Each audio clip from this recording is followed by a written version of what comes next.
going on, ladies and gentlemen? This is Muscle, and this is another Two Line Music Hut's Entertainment Report podcast. And today we have a really special legend in the building. Listen, last year, 2020, she celebrated her 40th year in the music industry. This year, 2021, is her 41st anniversary in the music business. Listen, she started out as a child star, but now she's an adult. She brought you hits like Action, Anything for You, Babyface, and right now she has out a new EP called In My Blood. You know, we have in the building today, we have NADINE Sutherland in the building today. What's going on, my sister?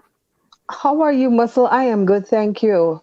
What's going on? Kingston, Jamaica. Beautiful day. Beautiful winter, Caribbean winter day, I should say, because I know that in the Northeast now there's a snowstorm, so whole different reality. No, we don't have no snow out here yet, and hopefully it stays that way, but it's okay out here right now. Okay, you're in Canada, right? Yep. Like New York and the tri-state area, it's crazy right now. Yeah. Or New York, I remember when they used to laugh at us and say that we used to get all the snow. Now they're the ones getting all the snow. So it seems so, right? It really seems so. Yes, definitely. I wanted to welcome you to the Entertainment Report podcast. This is where I like to actually go right back in your story and bring it right up to 2021. All right? Oh, of course. All right. So then let's start with, this is always my first question here. Where did you grow up in Jamaica, and what actually attracted you to music in the first place? I grew up in Kingston, Jamaica, and Above Rocks. My first 9 years was Kingston, and then the rest of it was Above Rocks. What attracted me to music? I was never attracted to music. Music attracted itself to me. I can't say that I had any it was just something that was so organic that it's never like one day I say I'm gonna sing or whatsoever. I was just doing it from I know myself.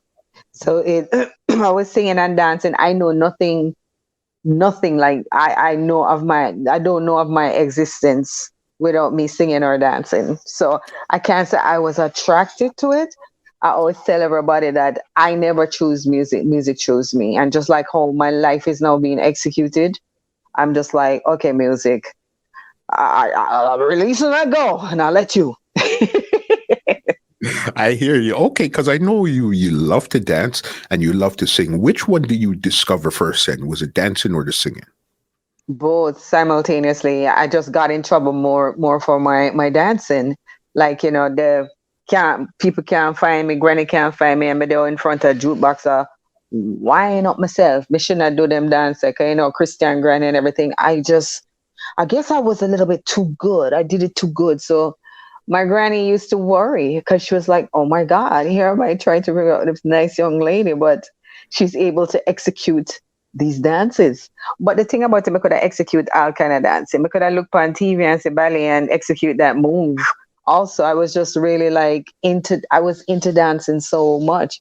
I really thought I would have been like a ballerina or something when I was younger. I just ended up being a dancehall bubbler. I don't mind at all.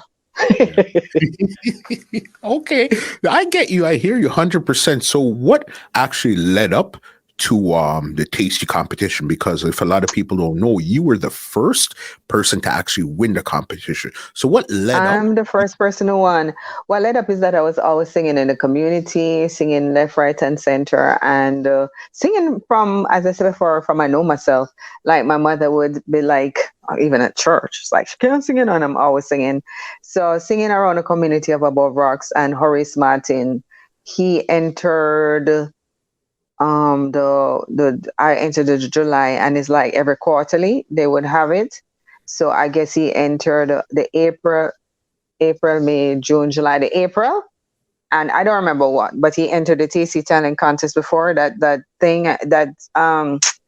season, and he won. So he looked at me and said, you know, there's one coming up, go and enter, and I entered and I won. And then there was the grand finals, and I won the grand finals I was young. I was a baby girl. I thought I was doing an interpretation of Tina Turner, Buckingham Palace. Tina Turner singing Peter Tosh's Buckingham Palace. I never knew that Buckingham Palace was basically saying that I got smoke spliff in a Buckingham Palace. I never have them even said say the rhythm they just sweet and me just like love how Peter Tosh sit on the rhythm. So me say yeah man, me go and me go just sing Buckingham Palace while I dance like Tina Turner and that I dance Tina Turner and sing Buckingham Palace and here I am years after. So I guess I did okay. Yeah, I would definitely say so because again, you being in this business now for 41 years is a long time. So clearly you did something okay. And that's what we're Yeah. trying to figure out. What was it that you did okay? So you did the competition did good. You came out the winner, the very first winner. All right. Very first winner, yes. Question before we even go into anything further. Is your name really Nadine Sutherland or is That's that an what I assumed was. stage name? That was my name, Nadine Sutherland. For many, many years, I said, I wish I had another name like Zofique or something for stages like that. I could basically live a private life, but that's my name that I was given. And that's the name. And yeah, How come you never adopted a stage name or anything like that? Muma Nads. I wanted to later on, actually, I wanted to tell everybody that I wanted to be a Muma Nads, but they were like, it would age me. I'm like, I've never been a person who I'm my age. I'm a strange cat, because I'm like, I like the word Muma, and they're like, no. I say everybody know my age already. Google me and know my age. So, everybody know that I'm not in my 20s. But it was not a good idea for anybody when I said I want to become Muma Nads. They shrugged it off. Yeah, and just left Thought it. it was silly.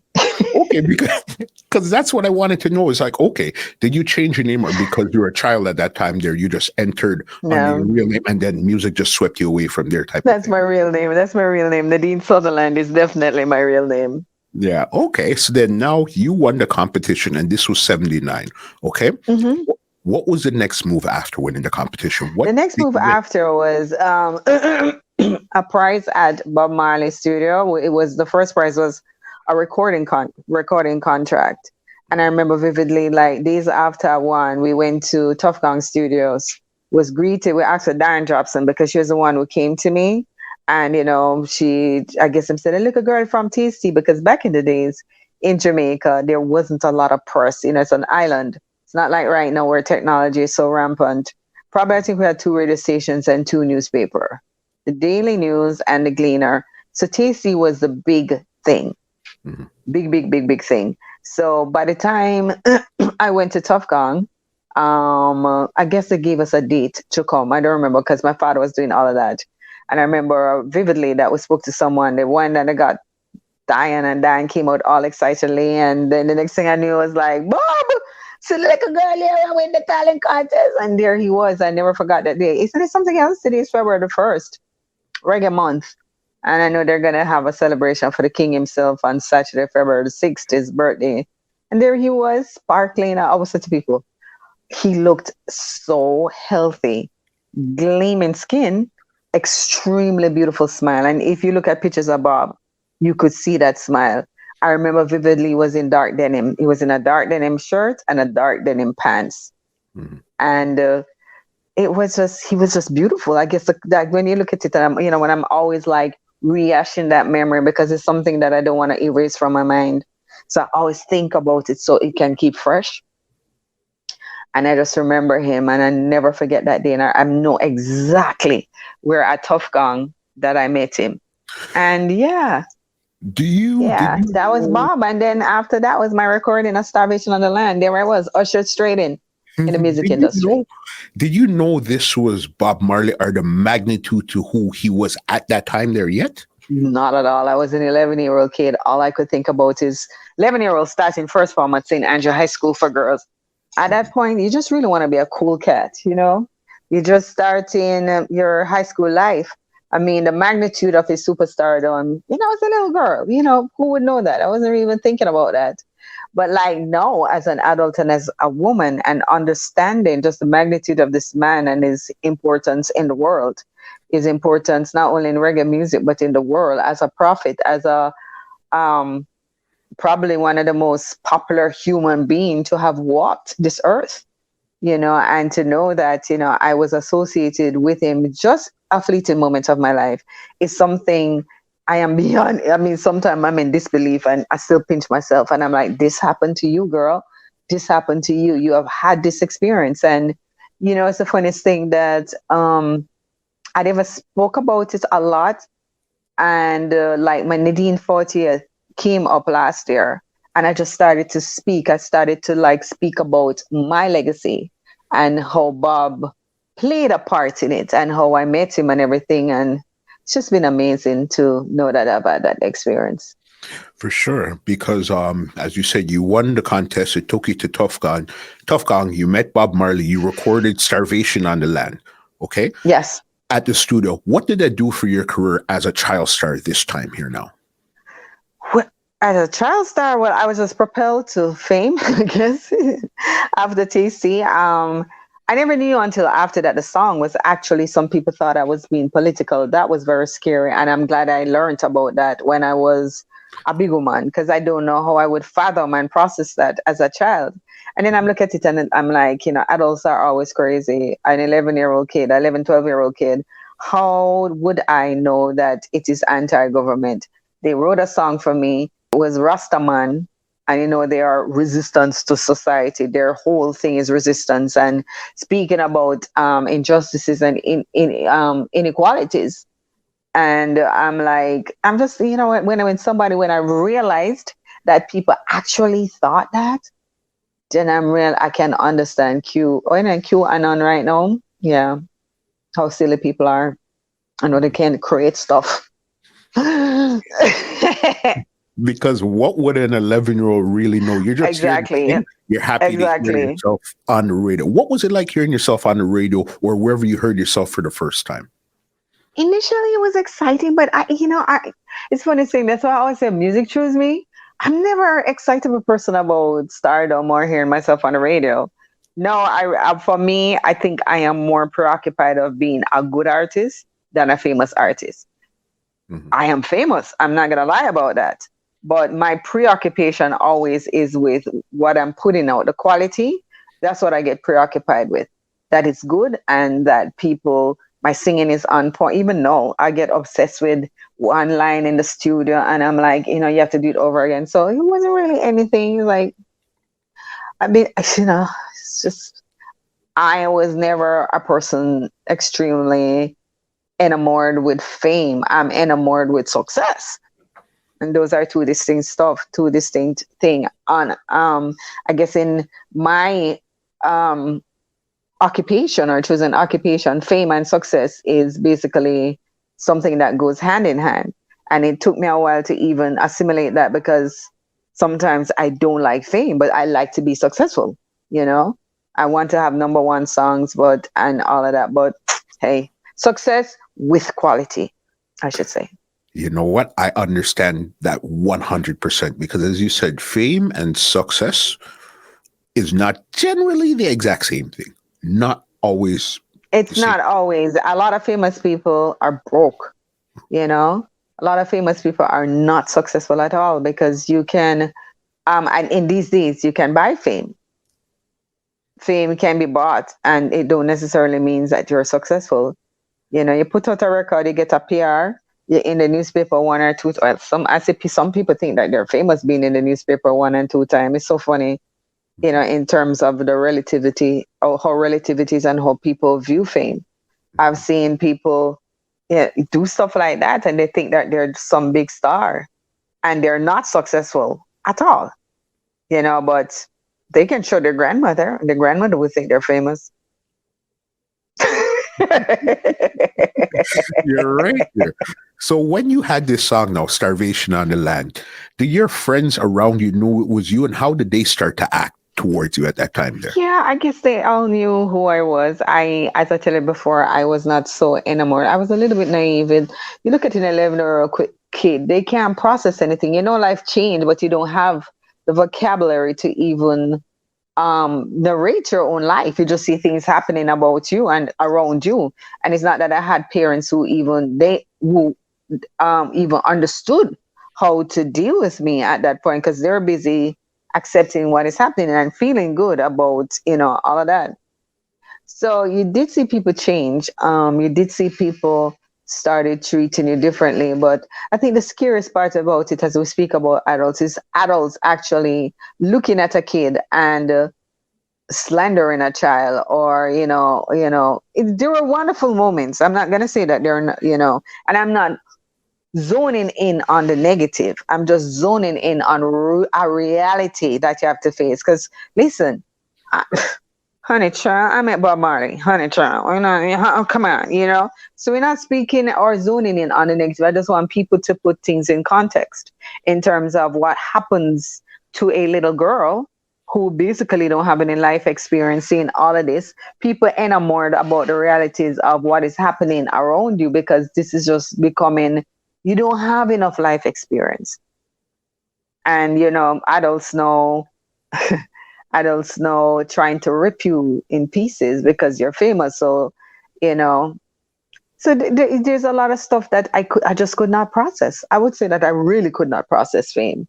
And so that's why I even understand Michael Jackson in a lot of ways, Because especially as a child, because it's like you went from being 10 to being a superstar.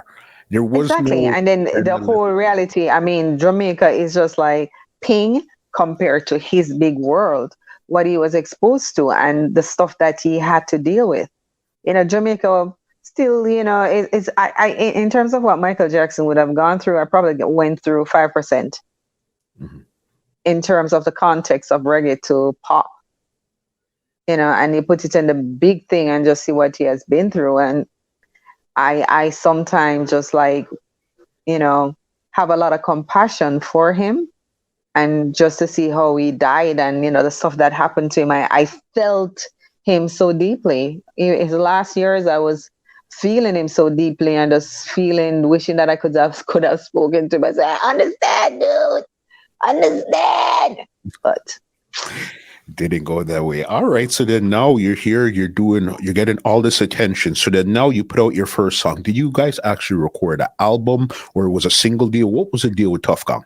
it wasn't supposed to be an album, but what happened? We started with Starvation on the Land and then A Young One Like Me. And the intention was that Bob was going to sign all of his artists to Polygram, But what happened is that Bob transitioned. Bob transitioned very early into my career. Bob transitioned in 1981, and my first song was released in 1980 that he engineered and he started. Then the second song, A Young One Like Me, so everything stopped. 1981 is one of the most saddest moment. I was sad. I didn't know Bob enough, but sad because here's an institution that I stepped into that everybody draw breaks. Nobody could function for a while. I used to go to Tough Gang and I felt eerie because it was almost like the walls were crying. The walls were mourning the life that was one there. Because, I go to Tough Gang and Bob Dede and people from all over the world. The life that was once there. Oh my God, it was surreal. And that album that I was supposed to work on and to put out just never materialized until I think, the album was called Until. I did a song called Until that did pretty well. I think I was 15, and that's when my album Until was put out. Okay, so there was like a 3 or 4 year lull. Right. I would say 3 or 4 year when Mrs. Marley I guess she went through somewhat of the grieving process and was able to find something within herself and just started Rita Marley music there and, finished the album that was part of the plans for me. So she finished the album and And what did that album do for your career right there then? I don't even know. I guess it's just a compilation of songs. I was signed to Shanarchy, I remember, but I don't know if anybody really zoned in on that album. But it was a good album, Mm-hmm. Good album. Because I know by the time your album came out, your voice had changed. You had a different voice on Starvation on the Land. By you became 15, your voice had changed. Totally and utterly changed. You grow, so your voice changed. Because Starvation on the Land. I want like me. And I listened to that, I was like, oh my God, that's me.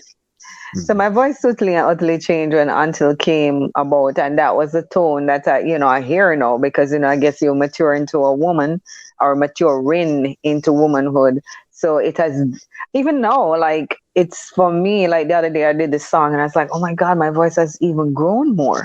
Thank God I didn't abuse it. And I'm like, it's just even grown. Mhm.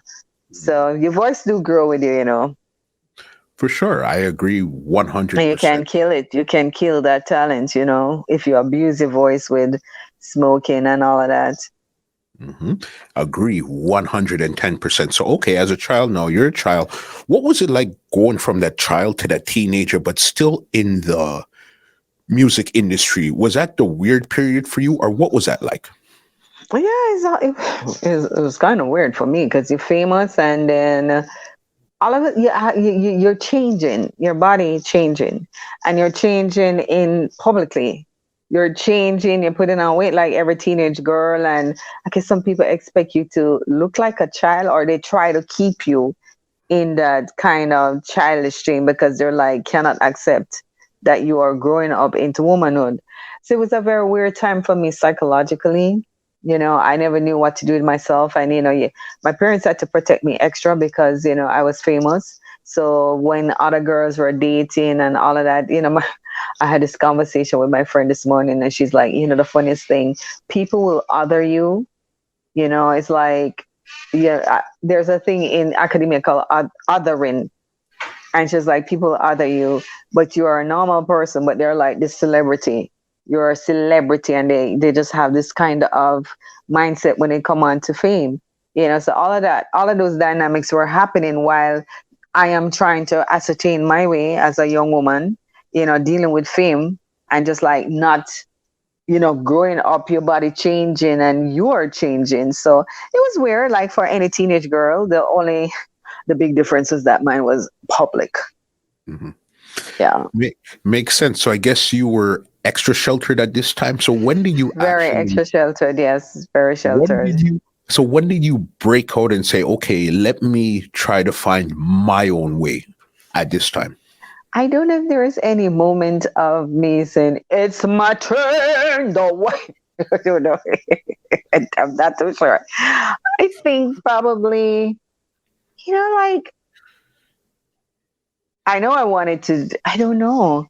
I think like I went to exit and then, I think I moved out of my parents' house at one point. I moved out of my parents' house because I felt it was too, I guess I felt, a little bit confined and wanted some freedom. I moved out at a very pretty young age. I think I was 20, 21. I was living by myself. I remember that distinctly. I don't know if I got my voice then. I was running up and down trying to get my voice, I started doing, I didn't even know what I was doing. I started going to extramural, saying I'm going back to school. Then I started, I guess, as I said before, music chose me because I don't know how I ended up at Gussie and started singing background vocals. My first background vocals, though, I have to go back to that, was with Mhm. Peter Tosh when I was 16 or 17, one of those age. I'm not too sure. I was at sixth form at St. Andrew High School for girls. So I was either 16 or either 17. I Mhm. was in sixth commercial when I did background vocals for Peter. So I don't know if because of that, people thought I could do background vocals. So there's a time I was just like this one of the studio girls, when you hear listen like this reggae month, they're playing a lot of Dennis. I did a lot of work when he was at Music Work with Dennis, but I think the one that I think stood out the most is the one with Gregor Isaac and Dennis Ragamuffin. And I always hear my hair distinctly. I always hear myself distinctly. You run things here. And he run things everybody. Ragamuffin, moving. So I always hear myself and go, wow, those days. I sang on Shabba project. I sang on Maxi Priest's project.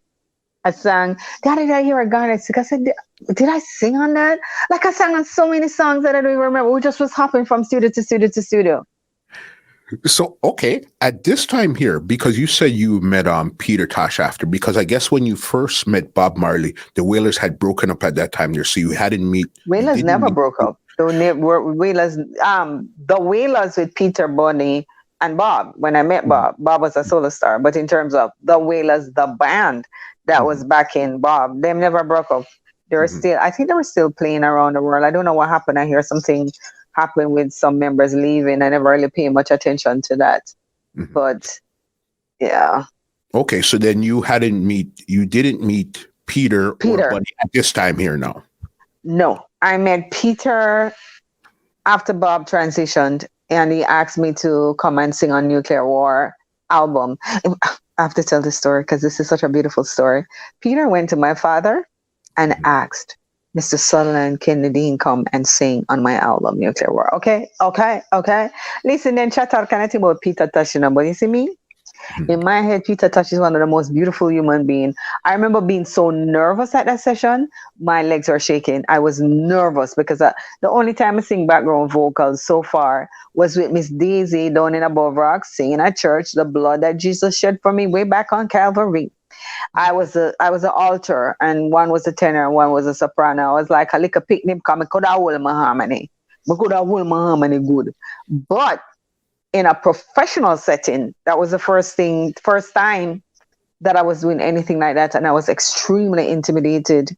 And Peter Tosh was so gentle with me, and it's something that I will never forget. So when I know Samir said Peter, the original rude boy, and I don't think he was a rude boy. He was a rebel because there's a distinction.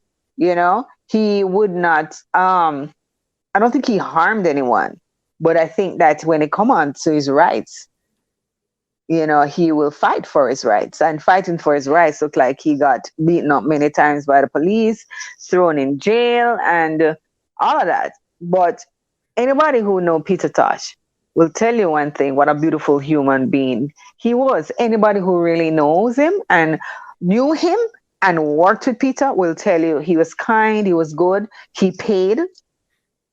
He was a good person. Yeah. And how long did you actually work with him for? I just worked with him on one project, which was Nuclear War. The thing about it is that he wanted us, me, JC, and Pam Hall, to tour with him. Nuclear War album. There was some friction that happened with him and his record company. So by the time we recorded it, it was not released when it was scheduled to release. It was supposed to, I think it was in 3 years after it was released. And he wanted to tour the album. And me, Pam, and JC was supposed to tour with him. He asked us, and actually we were supposed to be called the Archangel. Yeah, the Archangels. Okay. Peter, I know, easy. And I was in New York. I remember distinctly. I think I was 20 and in New York waiting on the call to come and rehearse. I was leaving New York to come to rehearse. It was September. There's a year that my Auntie Dale got married because I went to the wedding. I was like, okay, the next thing now is go back to Jamaica to rehearse with the crew to go on the road with Peter. And all I could hear was that Peter Tosh got killed. Peter Tosh died. I couldn't leave my bed for one day. I just staying at the bed. I was so stunned. Yeah. What's so crazy with your career? Remember, at this time you said you're what, 20? I think I was 20, yeah. Okay. Sometimes I lose things. I've done so much, like speaking about myself this last year, year, speaking about my past. I'm even like amazed at the amount of stuff that I've done because it's just ridiculous. Because look at it this way. Now at say 12, 13, you lost Bob. Couple years down the road, you lost Peter. It's like, how did this make you feel knowing that you've lost two extremely instrumental people in your career at this time so early? I don't even know. I've never really gotten the chance to process it. The funniest thing, like, I processed something like this when Bob ended dead last year. And I was about to go see Bob. And I'm like, I started humming to myself, good friends we had, good friends we have lost along the way. Just thinking about people in the music industry that I've lost along the way that I've known, not even in my family. I've lost more people that I know in the music industry. Fatis Burrell, that I've worked with extensively, Bobby Digital, recently, Bob Andy recently. And I'm like, damn, girl, you've been to a lot of funerals. You know, I just like it's just so many people that I've known that I have that just go. You Mhm. know, Garnet. You know, people We're, that you know you work with, and you know, you end up a virgin in some way. You know, and then them just die. co-workers. It's very Yeah. interesting the life that you live because again, as I said, by 20, Bob died, Peter died. Okay. So you're still working at Gussie Clarke, you're doing the background vocals. So between there, how did you get to Penthouse now? I got to Pinterest because again, me, Miss Adventurous, took my money go England, so I go audition for Soul to Soul. I met some Virgin executives, and they suggested that I come to England and audition for Soul to Soul. I paid my way, got my money, and I paid my way to England. Oh God, I wish I miss that girl. I miss that girl that was filled with adventure. I go and I audition, got the part. Don Taylor and Erskine Thompson, they're both dead. He I mean, not the one he hated mad. So the deal didn't work through. But I was doing demos. They were, they started directing me to a more Whitney Houston kind of um trajectory. And then Erskine said, go back home and do some dancehall. And then, Action was actually a demo for me. And then that's when I started working with Pentos during that time. Started ooh, and just started doing records. And yeah, just got myself assimilated in the dancehall through my records at that time. So Action was your first dance hall song at that time there? I think I don't remember the sequence. I know I did Wicked and Wild. I don't remember the sequence of if Wicked and Wild was released before Action. I think Wicked Dicky was that released before Action. I don't remember. But in those time, I was recording a lot of dancehall songs. And this is all of your songs up to this point here. The dancehall ones were all for Penthouse. I know, man. I Exterminator, Babyface. I don't know. I mean, that whole time, it's not a haze, but I know Babyface was recorded over 56. I don't think 56 Old Hope Road, because at that point, Music Works and Pentos, probably that's how I got with German. Music Works, that I was doing a lot of background vocals with, and Pentos were in the same building. You see what I'm saying? And I was going to England simultaneously. I was doing background vocals and I go England, go audition for like 3 months and come back home. So it's all, that's why I say I can't tell you. I know distinctly that Erskine was the one who organized to do Action. I probably have to go with, talk to Jermaine to see how that go. But I also started working for Gussie. I started doing some reggae songs. Hey, can't you see Gussie at that time? Love me a little more. So because of as I said before, the close proximity of those two buildings, they were very close to each other. That's what got you in the building there. Yeah, I was in the building, so yeah. I want to dive into Action here because to me, Action was your real international breakout where it started to bubble on the dancehall scene and then it got the breakout. How did you and Terra Fabus connect to do that song in the first place? It was through Dave. It was Erskine who set it up. And then I went in and I did the vocals. And that's how when I did the Actions, the first time I met Terra. Terra was Dave artist at that time. Dave Kelly. Terra Fabus was one of his artists, so I guess he was just busy trying to bust Terra, and Terra started making a name for himself, with some dancehall hits, and Dave was trying to, well, not bust him, did Terra bust, but make him bigger, I should say, enlarge his space, So that's really what happened. Makes sense. And I guess you met Dave Kelly from being over at Penthouse. I met Dave Kelly when he was at Tough Gong. because Tony Kelly worked at Tough Gong with Mrs. Marley as he was being taught by Errol Brown or something another. And then Tony brought in Dave. So I knew Dave fleetingly from him working at Tough Gong until he became part of Jermaine's young cadre of engineer before he went on and had Maddox by himself. So I met him very early on in his career. Never Amazing history, right? Never knew about the Tough Gong connection at all. That's very interesting.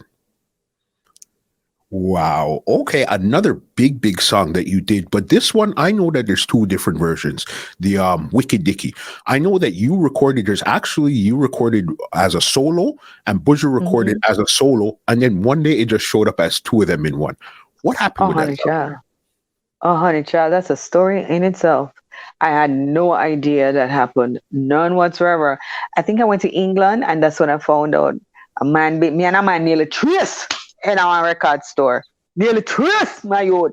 Come here, run down the man and tell the man, say, I have no song with Buju. And the man said, my girl, you have a song with Buju. And I'm like, I have no song with Buju. That time I stush up.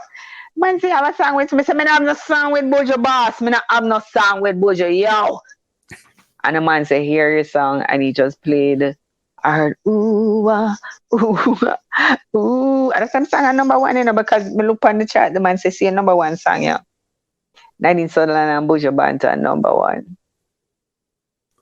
And that is when I found out when the man played for me. Not that I mind, it was number one, but still, it was a way to find out, right? And that was the first time that you and Buju had any musical connection at that time there? Yeah, well, I can't say we had a connection because I wasn't in the studio with him, but Buju and I did something together, which I wouldn't mind because, he's amazing. Mm-hmm. Penthouse Days. That was crazy there. And because I know another time you and Buju met again was for another song called, what was the song called? I'm going blank here. What was the next song you did with Buju? You guys. What I'm gonna do if you break my heart, be unsure you would have torn it apart. What I'm gonna do. Yeah, I love that song. Yes. How did that come up? I was working with Jermaine, and it just like do a song with Buju, and we did. I got that hook. He gave me the rhythm. I got that hook, and then Buju put on his part. 50-50. Just like that. Yeah. Wow. Big there. Another one that you did, again, this was, I know it was a feature and then it turned into a remix, the gigantic Anything For You with Snow. Well, it's a funny thing how I have just like, is a part of classic music that have become classics. And that it was Anything For You was a solo with me and Snow, was a duet. And then Karen Mason, who is just this marketing genius, she said, let's do a remix. And we did a remix and it totally and utterly smashed the place. I don't think anybody expected the enormity of it. I mean, it was so huge. I don't think it was a big pop hit, but it was a huge hit. Like it just like disseminated the place and it was awesome. Mm-hmm. And how did you guys put together all those acts? Because this is Buju, Beanie, Louis Culture. One take. And it's something that I'm extremely proud of. And I'm always boasting to people about the level of talent. We did a video and they recorded at the same time. Man write them lyrics right on spot. It was Karen who basically thought of who she wanted to be on it. Mm. But just to think how smart these men are, how talented they are, that them on spot. Them just write and were recorded. Amazing. Still is something that amazes me up to this day when I think about it. Mm-hmm. Because the only person I really feel sorry for in that song would have been Culture Knox. Because even on the video, his part just seems to get faded out the quickest when they're playing. Always does. And his theme part tough, It's all about love. Theme part tough.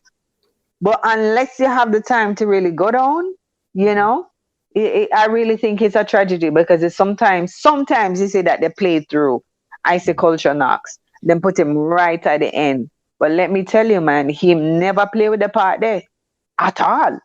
Mm-hmm. His part, you have to stood up. In part, no pop down, it's stand up. Mm-hmm. Incredible. All of the parts stand up. Yeah, classic right there. Even how did you connect with Snow in the first place? Because I was signed to Elektra and he was signed to Elektra at the same time. So that's what happened. And, his song Informer, basically, I think Informer was before Action, was a hit before Action. And he was working on his second album now. And I was working on my first album. And to get me through the gate, they thought it would have been a good idea. Okay, so you actually got signed to Elektra. Yes, I was signed to Elektra. How did that deal work out? How did you even get that deal in the first place? Through Action. After Action became a big hit, they signed me and we worked on an album that was not released. Yeah. What happened to it? It was just one of those deals, or what happened to the album? What happened is that they dropped the whole reggae dancehall department at that point. So my album was part of all of that. It was a painful time. Painful. You've got, again, this is the knowns. Bob Marley died. Peter Tosh died. You were signed to Elektra. You got the album didn't come out. You got to Soul, but the two guys couldn't get along. These are four major things that happened in your career so far. Okay, Elektra. Now the deal fell through. What was your next move from there after it fallen through? No, the deal didn't fell through. It wasn't a thing. This wasn't a Nadine Sutherland problem. Mm-hmm. It was a problem. I think that's something with the head of Elektra and some other people.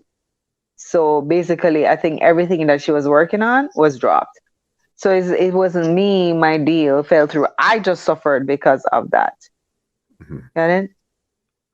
Yeah. What was the next move? I just kept on recording. I guess I just kept on recording. Mm-hmm. Just kept on recording. And was this all before Babyface when you got to Fatis for Exterminator? Yeah, man. No, Elektra was after. That was post all of that. Mm-hmm. Okay, I didn't even realize that, because let's talk about thing there. Fatis, how did you get to Exterminator to create that monster hit? I don't even know. What is it? Is it like, how did I meet Fatis? Fatis came in all of that time. Mm-hmm. All of that time with Penthouse and Slipe Road. I don't know. Did Erskine introduce me to Fatis? I can't even tell you the trajectory of that and how that happened. I really can't. If for me to say that to you, I will be like, I can't say that to you. It's so many memories, but I don't remember how I met Fatis. I know that I had some great time with Fatis, and musically, Fatis was very supportive of me. The other day, me heard somebody sing on Nadine Sutherland. I said, oh, you know the song there? I won't plead and beg you, baby. I'm tired of this. I'm serious, Papa. And Quiet Time and all those Fatis songs that I did, the Exterminator days, that people still talk about them. Quiet Time and the Java rhythm. So it's just like some beautiful, and I was able to sing, I'm serious, dun, dun, dun, dun, this time I'm serious. Dun.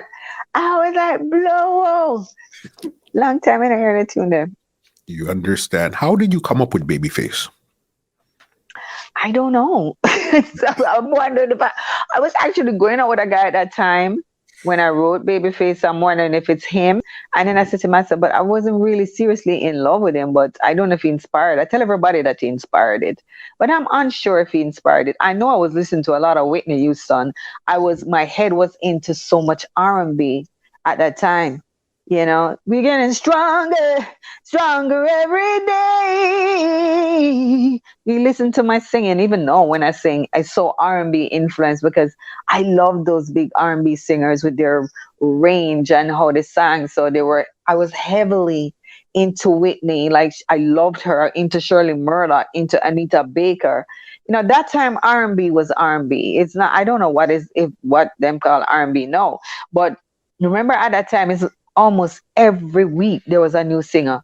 Lisa Fisher. How can I ease the pain when I'm gone? And I used to be just singing, listening, and just like impressed with their singing, you know. Now I'm finding myself, I'm going back to being impressed. I'm like Gaga over Gaga right now. But then, oh my God, I was obsessed. So a lot of it came out in Babyface. A lot of Okay. it came out in a lot of songs. And I listened back, you know, some people said I sounded very R&B-ish, you know, and but I listened, I was just absorbing, you know, my roots of reggae music and more Rasta reggae music and dancehall, and then no R&B just gel together. And that was a time when you heard Babyface and I'm in love, I can see the rainbow. So my writing was extremely that kind of balladeer kind of thing, drop and dance rhythm. I think that I don't know. So that's how Babyface came out. Definitely. Another project that you worked on with Fatis was Pair of Wings. I heard this song was originally a tribute for Garnet Silk. How did this come around? This song was written when my brother died, but I couldn't finish it. I could not finish it. All I had was wherever you are in heaven. That's all I had. Tell God I said you could be an angel. And then Garnet Silk died, and the song was just fleshed out. And I remember I said, I have a song. And Fatih just took me in the studio with Bowie and Dean. We did a song, and trust me, I don't think anybody, big man a ball, me a ball, because it was just so, I was just so, I was crying. And I remember Dean just looking at me and him just like, can't move, Fatis. It was just like, and then it was just released to radio. And when it was released to radio, it just like, Jamaica silenced. Jamaica was silenced when that song is released. It's a pity that they don't play it as much as they should, because that's an incredible song to me. Definitely big song there. As I said, I heard that's the story about the Garnet Silk and that song there. Another big song you did for another producer that passed lately was Bobby Digital. I call it I'm in Love. I don't know if that's the official name of the song, but that's what I call it. People call it Rainbow.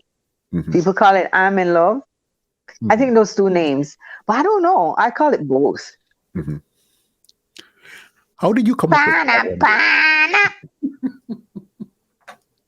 How did you come up with that song there? Another classic.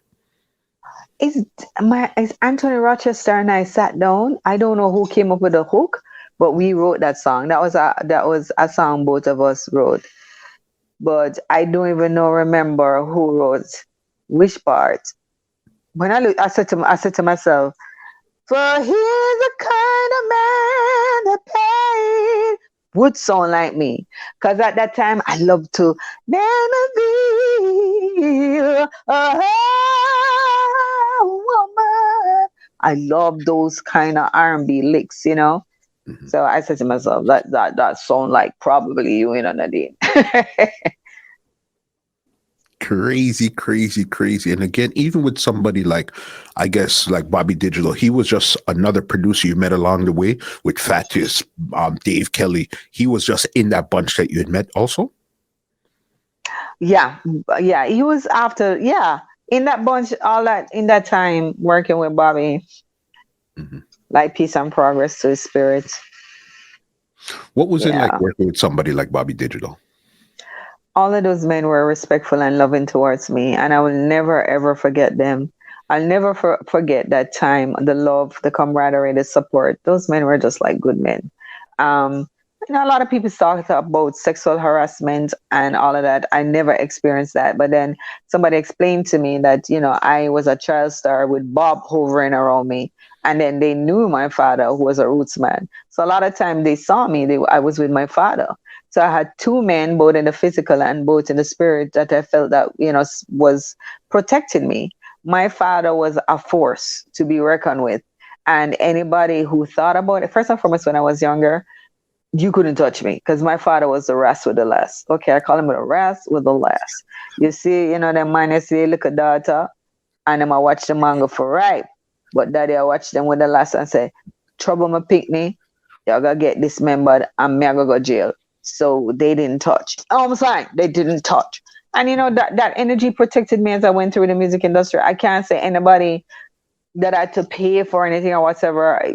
Nothing like that happened in my life. Nothing like that happened. Well, I don't know if they had secret love for me, but none like that happened. So it is what it is. Yeah, because the trick with you, even all your albums, all the work you put out, you were always, your appeal was always sultry. It was never, here I am in your face. It was always a Yeah, I sultry don't believe, right. kind of style. No, that's the thing is, I'm not against anybody with that kind of expression of sexuality. But people ask me, listen to me, I'm a Lady Soul fan. Oh, come on. Nobody can skin it up on the red and skin it up on the right when we're ready for dance and go on. But I never felt, I never felt it was me. The truth, I try to present myself always from an authentic space. I never felt it was me. So I never felt like sexuality. I felt that my talent would speak for itself. And I don't think I had the confidence enough to skin out and wear tight up clothes. I wish I did. I did wear tight up clothes and sexy clothes, but nothing that was over. I just never had. I just never had that in my personality. It's just when people ask me, it's like I just never had it in my personality. I don't know. Yeah, you never came across as that type of person. It was always a regal type of feel, a sultry type of feel, more mature than your age when you're in your 20s type of feel. That type of, it was always that type of thing for you, right? Yeah. Yeah. And you understand. Well, I understand. Probably in my head, I had my granny who was saying, "No shame, no shame, no. Do anything, but no shame this." I don't know if that contributed to it. well, you understand. Grandma's always hold it down. How come you never decided to ras and locks up your hair and say Selassie and stuff like that? Because that was your path right from the beginning. I have such a reverence for Rastafari, and my heart wasn't 100% that I could not do something like that because it would be so inauthentic. That was before people started wearing the hairstyle, which now become just like a representation of a person wanting, you just want to be natural. It has no philosophical strings attached to it. But then I was like, I don't feel that way. It's like I never felt, and I'm so Rasta. I mean, even when I don't dread, a lot of people's like, you're very Rasta and a lot of stuff that you do or you speak. Sometimes when you carry yourself, you're always just like, my hair most of the time is a natural hairdo. I'm not into big old weaves. Sometimes I've tried it, but I always say, that's like, that's my Rasta background. That's, I grew very Pan-Africanist. My father was a man, Roots man and Marcus Garvey man, and them something in the Rasta teachings, Yeah. So I there's so much Rastafari in me. And sometimes I'm like, that is Rasta, but you can't be around something and it don't impact your life one way or the other. But I never really wanted to do anything that would have been inauthentic. Grow locks for what? Unless I truly believe in it. Probably, I don't know if I would grow locks now, but I didn't want nobody to think that, I'm Rastafari when I wasn't, embracing the whole totality of it and what that hairstyle represented. Makes sense, because that's what I always wondered. Because I heard you spoke about the Ras with the last Bob Marley, and Yeah, man, very, very, very, very, very Rasta oriented. Extremely. I love my Rasta past. I love my Rasta influence, and I claim it in many, many ways. My song "In My Blood" basically speak about, Rastafari in that term, but Rastafari's in me, very much in me. Definitely agree with you on that one there. You having a 41-year career, okay? What would you say was the highest point in your career and the lowest point that you felt in your career? I mean, I've had so many high points in my career in different moments. The lowest part, I think, was when I was being rumored that I was on drugs. I was on crack, and I think people, I guess they believed it. I mean, there was no social media for me to defend myself, and it just disseminated in a way that, I don't know, some people still think that way actually about me, which I can't say I don't care, because it really is a painful thing to do. I think more than anything else, why it hurt me is that it was untrue. It was nothing that was a part of my life or I ever want to be a part of my life. But I was young. I was, at the top of my game. And I think in some sense, it's somewhat even took away time from my what I could have done at that time because people believed it.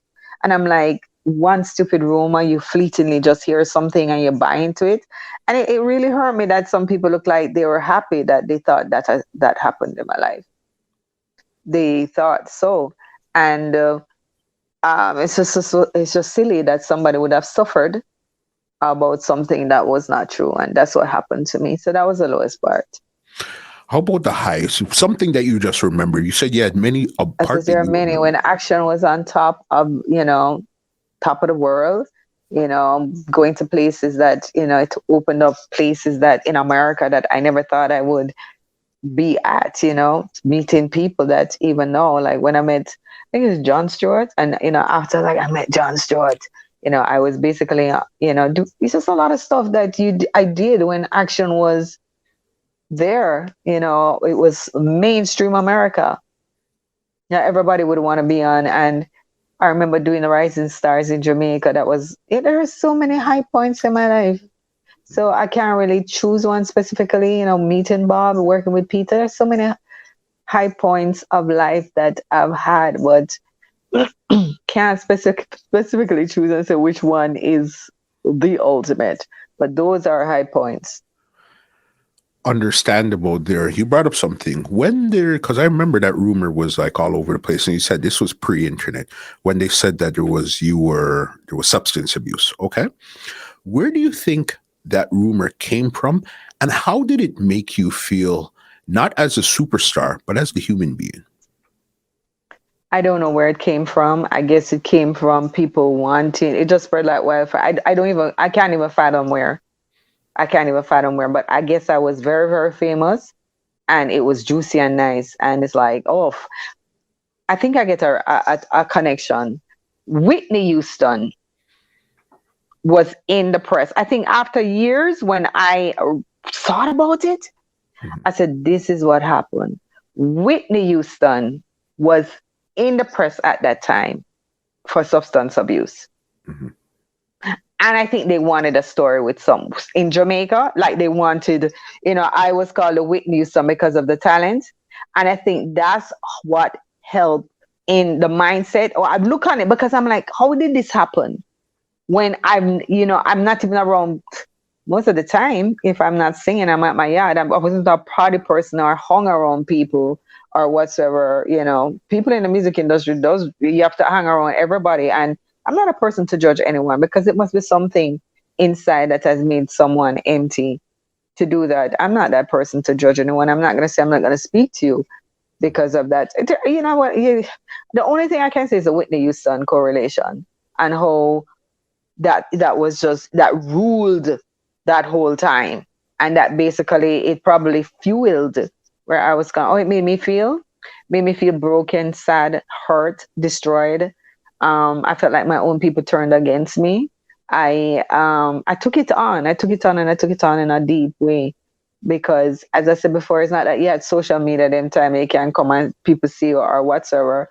You never saw, and and I think also where celebrity culture is concerned, people didn't understood celebrity culture and that rumor mongering is part of it. Now, sometimes you hear people defend celebrities because they've grown up with celebrity culture and know that it's part and parcel of what it is all about. Then I don't think that we were sophisticated enough to even understand that.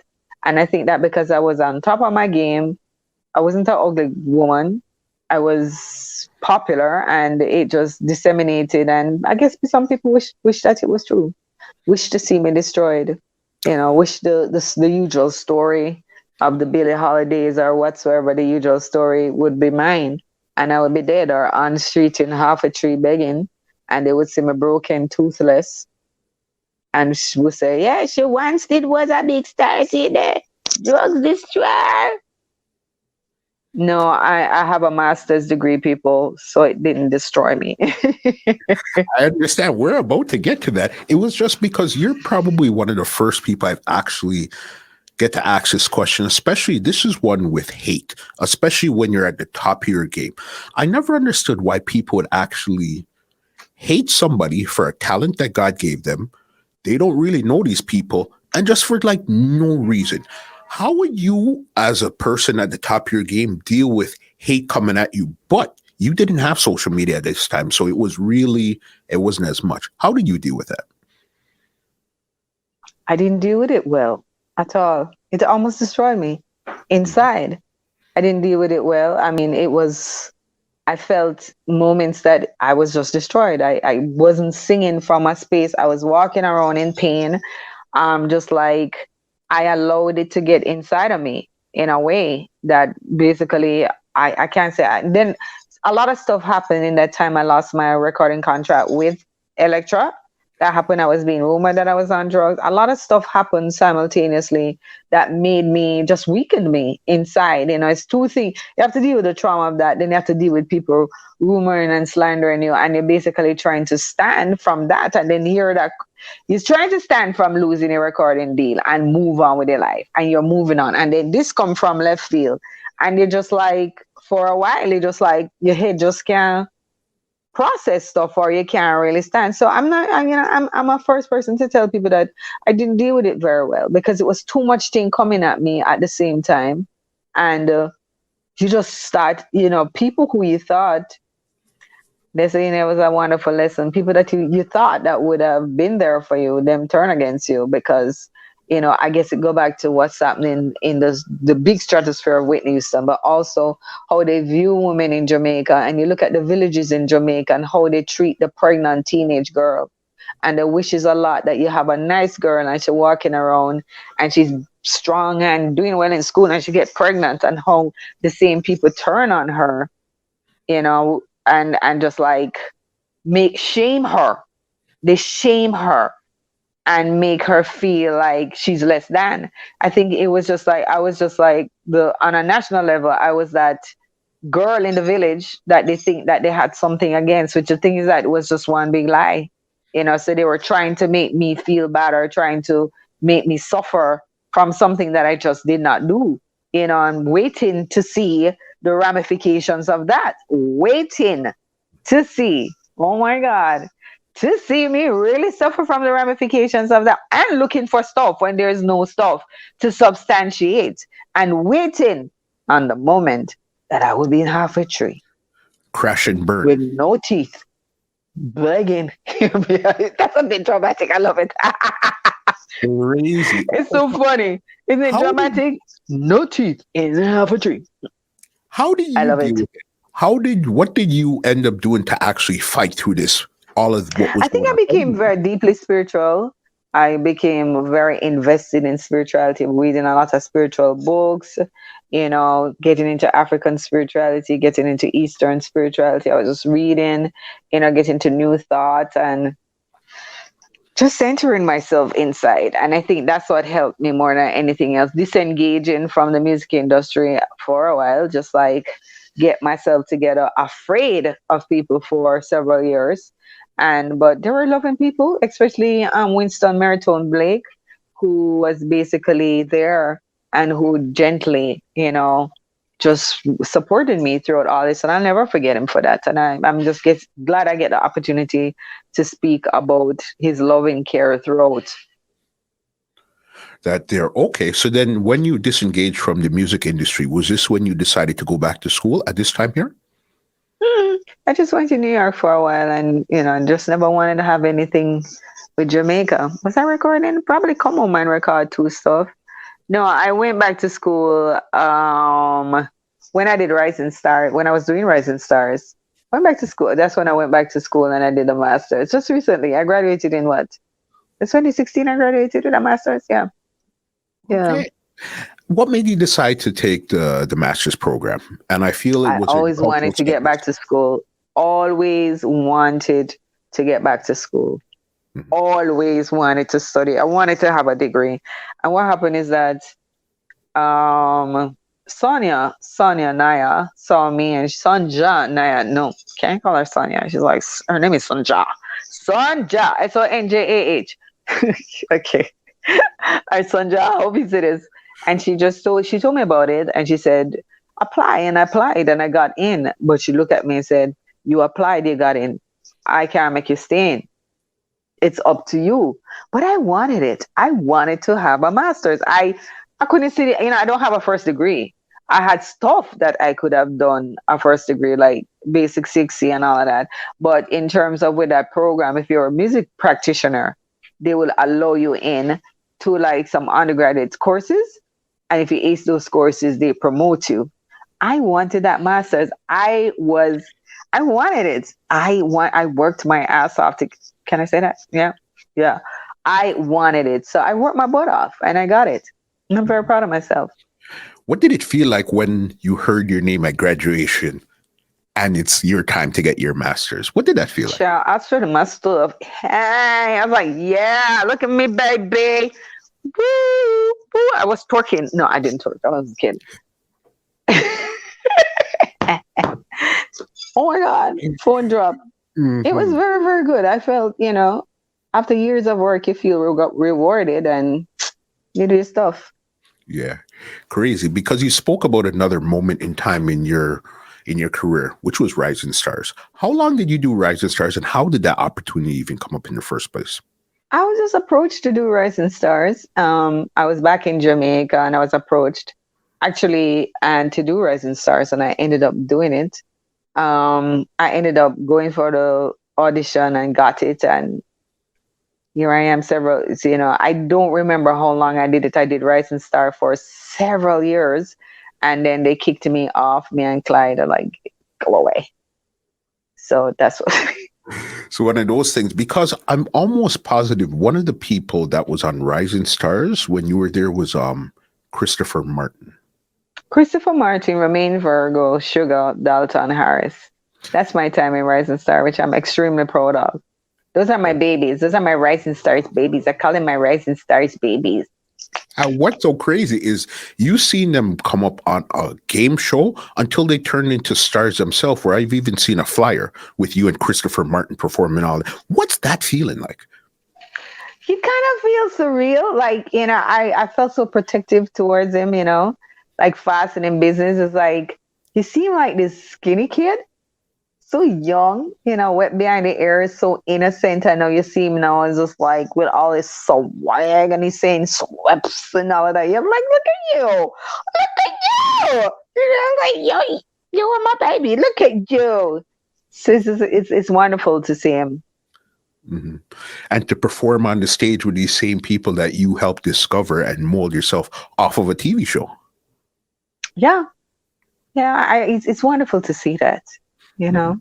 Wonderful to see them, and I'm happy for their success. It's like a full circle moment where you came from Tasties to go to Rising Stars. It really was, and I think that's why they chose me, was that full circle moment with Tasty, and it's like, you were a contestant, and you know how it feels to be a contestant. It's a crazy world, so that's why I think I was chosen for Rising Stars. Definitely. We're in 2021. All right. You just came up with a new EP, In My Blood, in 2020. All right. What was the thinking behind that? And why do you decide after so long without putting out a body of work, it's time to put out a body of work now? It wasn't my decision. I did a body of work while I was writing my thesis. Mm-hmm. And what really happened is that my professor called me right in the middle, like the December. I got give my thesis to the teacher, where him just kicked me, him just boofed me. Go on back, it not good. I was devastated. Mm-hmm. And in that time, it never good for true. Never good for true, no. Mm-hmm. Like looking at what it was to what it became, never good for true. And then I just was like, okay, never know what to do in my life. I was like, damn. And my professor said it was spring in London. It was still cool, I remember. And I went up there and I recorded In My Blood, and some of the songs, it was released. And I came back to Jamaica. When I came back to Jamaica, I was able to start back my thesis. And I started back my thesis and I finished it. Mm-hmm. And the next December, I submitted it and everything was good. And then I think I went back after and recorded more songs, and my professor have had those songs forever, and Okay. he just decided to release them. Because And that's that how that EP came out, and I had no expectations of it, none whatsoever. I knew it was good because you know me and quality and all of that. I knew that I wrote everything, did background vocals. Me and this man called, wait, remember him named upon the CD. I remember him name, and basically structured the vocals. And he just put it out and put it out to critical acclaim. Europe loved it, Africa loved it, and I'm like, wow, that's so good. And then it was nominated as one of the top 56 albums for Reggaeville, which was, it superseded my expectations. I knew it's good work, but yeah, so yeah. In my blood, not by in my blood, Marcus Garvey, in my blood, big too, what I liked with that body of work, that was your most, to me, it seemed like your most Rastafari culture body of work that you've put out from putting out work. That's what it seemed like to me. People say that is very Ras, and it's very, but I've always been this way. As I tell you, it's always in me. It's nothing that was new for me in terms of my thought process. It's just that people wanted to see what they wanted to see, and I wanted to put out more works like that when I was younger. But I think everybody wanted me to be a dancehall queen, which I wasn't. I was like, I do dancehall, but I'm not a dancehall queen. I wanted to have a wider range of stuff, which I don't mind. I don't mind that. It's a funny thing. I don't mind no aspect of myself musically. You know, I love dancehall. I love being roots, but a lot of people cannot see you doing both. It's something that it's almost like my song Chatty Chatty. I don't know. I sent you the video, and I'm dressed a certain way, and they said I'm being sultry, but the lyrics is saying something else, and I'm like, what are you talking about? Chatty chatty more blondie, we are chatting no open on me. And because you see my legs and my hair, and I'm like, so a woman can be sexual and be cultural at the same time. What is wrong with you?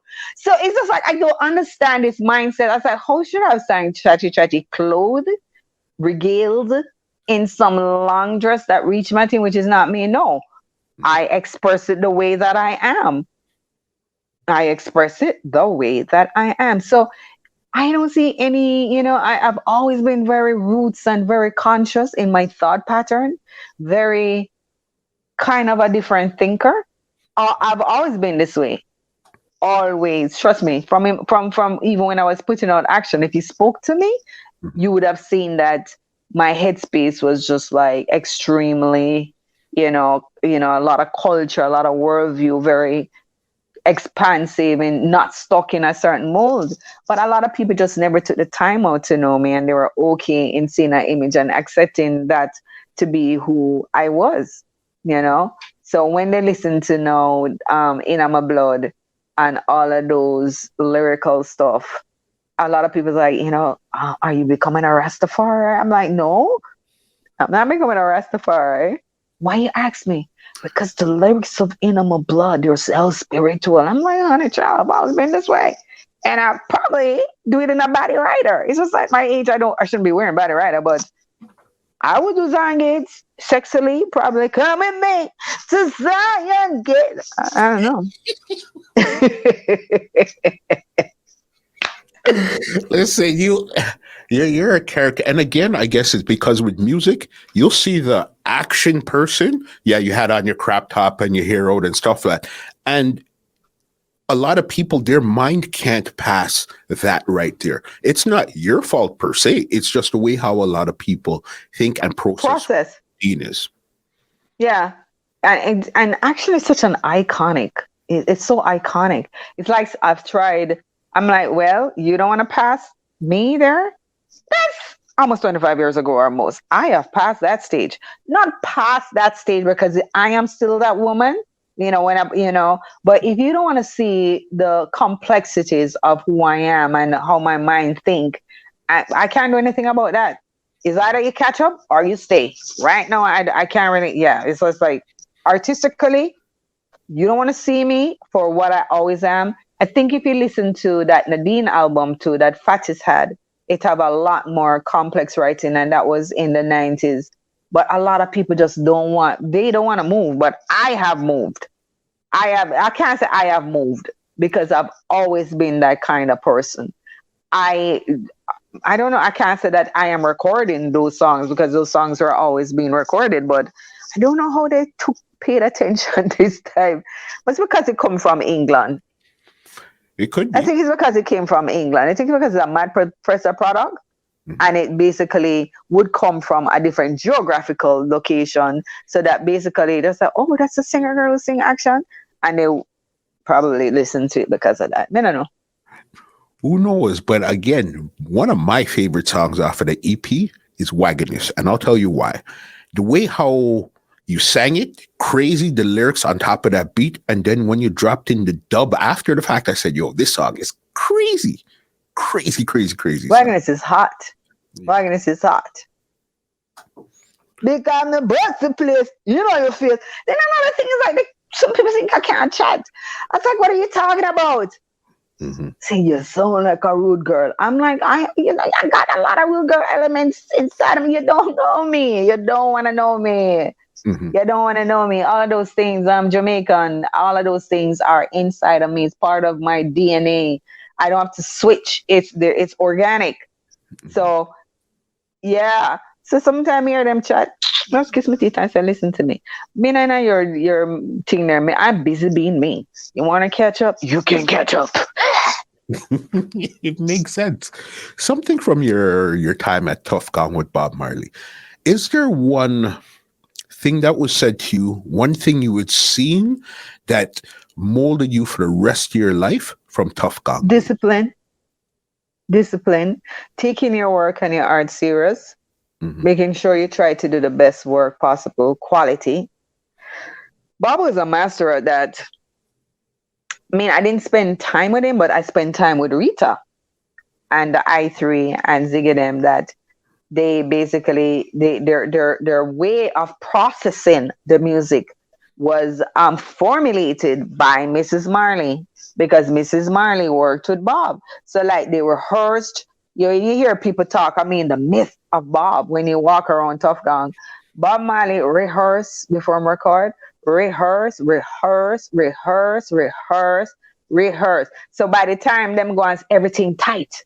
And I find that when I rehearse and go on stage and everything tight, because I'm used to that kind of thing. When I go and perform with the Melody Makers and me and the I3 and all of that, we rehearsed. We plan what we are going to do. So you rehearse and you know all of that, and I get used to that. Bob was a perfectionist when it come on to his craft. You look at it and you try to just put out good music. Discipline in how you process your music. You know, pop songs, kaba kaba. Me can't take them kind of thing. Then me can't take it. And sometimes me just say me can't bother because me can't bother. Because if it's not gonna be from a space of professionalism, what me gonna take up myself too far? Crazy. Listen, in 40 years, 41 years actually of seeing everything that you've seen in this music business, all right? What's been the best change that you've noticed in this business over the time that you've been in it? I think more women, more younger women and men willing to spend on women. And you're seeing the difference. You see Protege with Lila Ike and Savannah. You see Ramesh with Shenshia, and they're spending on them. So it's a different kind of, nobody not spend the money for me. Me survive through talent, through sheer the brilliance of my talents when me survive. Nobody back in the days spent any money on me. It's just like, sometimes I even wonder how I make it through. I don't know. It's like, that's why I had to think about brilliance and singing and all of that. Now you can see that they're spending money, and it makes a difference. Spending money on their social media, spending money for radio man to play them, spending money to get them artists out there, and it's making a difference. So you're seeing that changing, and I'm happy for that, you know. Makes a lot of sense here. I got one more question before you get you out of here.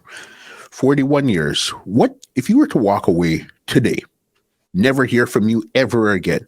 What would be one thing you'd want everybody to remember about you in this music I industry? did my best. I heard Tinder said it, Cicely Tyson, and I was like, I'm always saying that anytime they listen to a Nadine Sutherland, they hear good singing, they hear that it's pitched correctly, and they can see that I put work in it.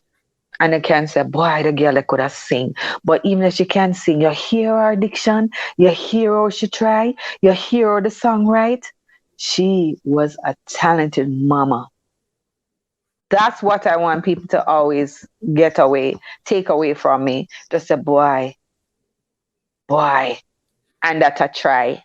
So That's it right there. If they want to stay up to date with you, check out anything you have coming up, where could they find you on social media? Nadine Sutherland, but please, I think my song Chatty Chatty must get 1 like on YouTube. That's not true. I lie. Check out Chatty Chatty on YouTube. Check out my Instagram. Check out my Facebook. Check out and all of that. Twitter. I'm trying to stay abreast of social media. One time I couldn't stand it. I never like it. But now I realize that it's the way that your fan can communicate with you. And that alone, because one time I said, oh, that blow it fake like what? A pure fake thing. Me not a fake. But then when I can reframe it, it's the way that Adila Ike did say to me, it's the way that your fans can communicate with you. I start to think of it different. So communicate with me, people, and listen out for new material.